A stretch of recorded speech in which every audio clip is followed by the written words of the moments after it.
നമുക്കിന്ന് ഒരു സ്പെഷ്യൽ അടയായാലോ?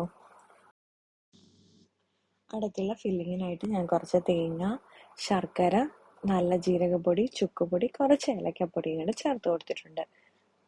ഇനി നമുക്കിത് നന്നായിട്ടൊന്ന് തിരുമ്മി യോജിപ്പിച്ച് എടുക്കണം. ഞാനിപ്പോൾ കൈ കൊണ്ടാട്ടോ തിരുമ്മി യോജിപ്പിച്ച് എടുക്കുന്നത്. നമുക്ക് ഒന്ന് ചൂടാക്കി എടുക്കണമെന്നുണ്ടെങ്കിൽ അങ്ങനെ എടുക്കാം കേട്ടോ. ഇനി ഞാൻ എടുത്തേക്കുന്നത് കുറച്ച് ബീട്രൂട്ട് തിളപ്പിച്ച വെള്ളമാണേ.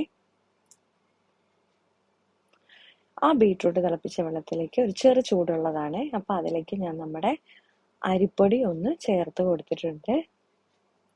അതിനുശേഷം ഇതുപോലെ നമുക്ക് കോരി ഒഴിക്കാവുന്ന ഒരു ബാറ്ററിന്റെ പരുവത്തിലേക്ക് ഇതാക്കി എടുക്കണം.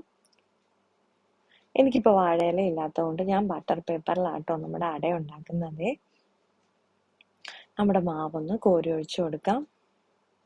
ഞാൻ ഒഴിച്ചപ്പോൾ ഇച്ചിരി കൂടിപ്പോയിട്ട് അതുകൊണ്ട് ബട്ടർ പേപ്പർ നിറയുന്നത് നമ്മുടെ ബാറ്റർ ആയിപ്പോയി.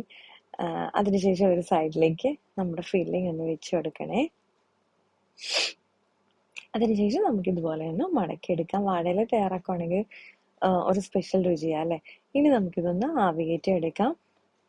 ഒരു 10 മിനിറ്റ് കൊണ്ട് തന്നെ നമ്മുടെ അട റെഡിയായി കിട്ടും കേട്ടോ. ഒരു വെറൈറ്റി അല്ലേ, ഇതുപോലെ ഒന്ന് ട്രൈ ചെയ്ത് നോക്കണേ. കാണാൻ വലിയ ഗ്ലാമറൊന്നും ഇല്ലായിരുന്നെങ്കിലും രുചി അടിപൊളിയായിരുന്നു കേട്ടോ. നമ്മൾ മാവ് തയ്യാറാക്കുന്ന സമയത്ത് ലേശം നെയ്യും കൂടെ ചേർത്ത് കൊടുത്തിരുന്നെങ്കിൽ എനിക്ക് തോന്നുന്നു മാവ് കുറച്ചുകൂടെ സോഫ്റ്റ് ആയിട്ട് കിട്ടിയത് കേട്ടോ. അപ്പോൾ എല്ലാവരും തയ്യാറാക്കുന്ന സമയത്ത് ലേശം നെയ്യും കൂടെ ഒന്ന് നമ്മുടെ ബാറ്ററിലൊന്ന് ചേർത്ത് കൊടുത്താൽ മതി. പക്ഷെ രുചി ഗ്യാരണ്ടിയാണ്. നല്ല ടേസ്റ്റ് ഉണ്ടായിരുന്നു കേട്ടോ. നമ്മുടെ ബീട്രൂട്ടിന്റെ ചുവയൊന്നും ഉണ്ടാവില്ല.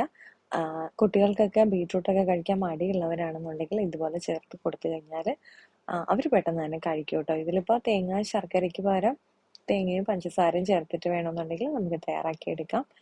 അപ്പോൾ ഈ വെറൈറ്റി സ്നാക്ക് ഇത്രയേ ഉള്ളൂ. എല്ലാവർക്കും ഇഷ്ടപ്പെട്ടിട്ടുണ്ടെന്ന് വിചാരിക്കുന്നു. ലൈക്ക് ചെയ്യാനും ഷെയർ ചെയ്യാനും കമൻറ്റ് ചെയ്യാനും മറക്കില്ല. വീണ്ടും അടുത്ത വീഡിയോയിൽ കാണാം കേട്ടോ.